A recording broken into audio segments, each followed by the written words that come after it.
Hey guys, welcome to another episode on MSK Coding. In this episode, I will be showing you this program I made.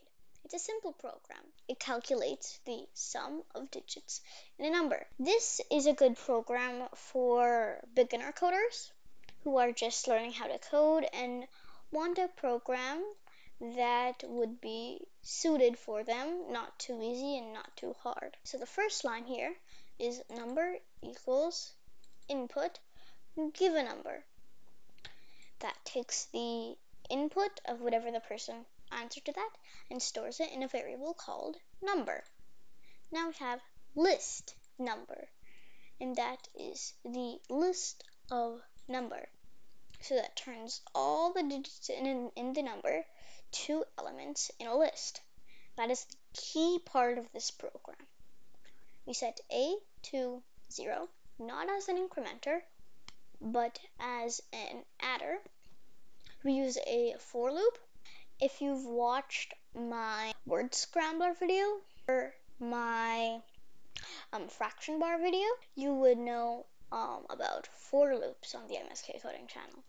For x in range len of list number, and that just increments x up until len of list number minus 1.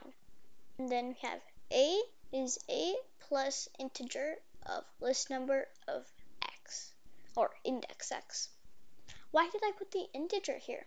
Well, whenever you put the list on a number, it takes the digits of the number, all right, but it stores it as a string. So that's why you need the int of list number.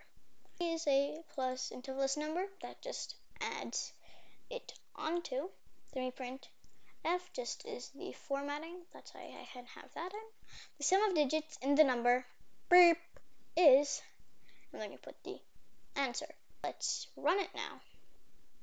So let's put, I don't know, 0, 2, 1, 4, 6, 8, I don't know. And that's 22. If you add it up, 1 plus 0 is 1, plus 2 is 3, plus 1 is 4, plus 4 is 8, plus 6 is 14, plus 8 is 22. So that's how that works.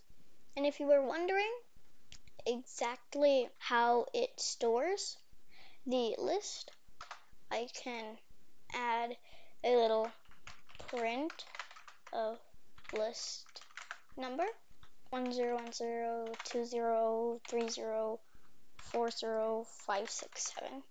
I don't know. But here you see these quotes that stores them as strings, and that is why you need the integer over here. That is all for this episode on MSK Coding. I'll see you next time. Bye!